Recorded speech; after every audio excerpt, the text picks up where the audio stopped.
Heading into the 4th of July weekend, the weather's supposed to improve.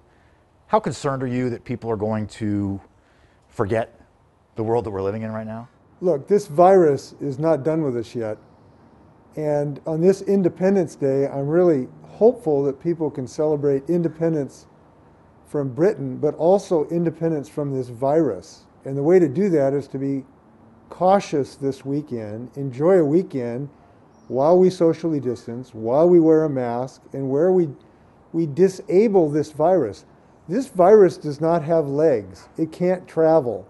The only way it can get to us is if we're close to other people, particularly without a mask.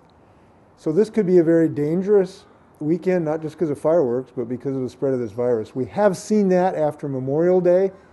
Other states are also experiencing spikes because of people let down their guard while we're having fun. I know we can enjoy each other and still save people's lives. On Tuesday, you were in the Tri-Cities. You got heckled.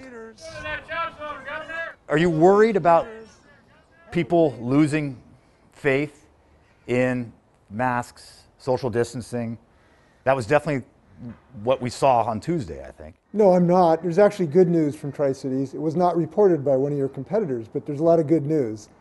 The good news is we have lots of leadership in the Tri-City who are asking the community to mask up. I met with 3 mayors of Richland and Pasco and West Richland, all who believe we need to mask up. The county executive, Benton and Franklin, commissioners want to mask up. The Republican Congressman, Dan Newhouse, wants people to mask up. And over half of the people of Tri-Cities are already masking up even before we started this initiative. So there's good news that in Tri-Cities, people who are some of the most scientifically literate people in the country understand that masks work. They are wearing them in increasing numbers. And here's the reason why. Well, 2 reasons. One, it's the law.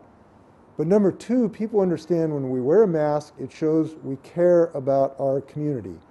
We're heroes. We're protecting other people from giving them the virus. And people generally want to be heroes, want to show that they're demonstrating they care.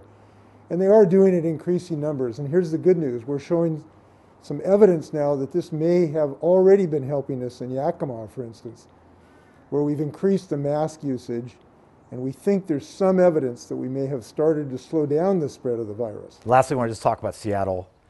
Did the city handle that CHOP situation well? They've obviously dealt with a difficult circumstance. What I can say is I'm pleased that they were able to get police presence back into the neighborhood where we really needed police security to protect citizens. It eventually happened in the operation yesterday without serious injury. That's a good thing. We obviously have grief over any loss of life that occurred there. But the one thing I hope that people come away with is we are not going to slow down in our effort for racial justice. 2 teenagers died in there. Could action have been taken earlier that may have prevented that? People will have to make a decision on that, looking at the evidence. I tend to want to drive not in the rearview mirror, and I know people have views on that. They can express their own opinions in that regard. But obviously we grieve over any loss of life in any circumstance. And one of the reasons that we're glad that we got police presence back in there is it will provide additional security and a protection against that kind of violence.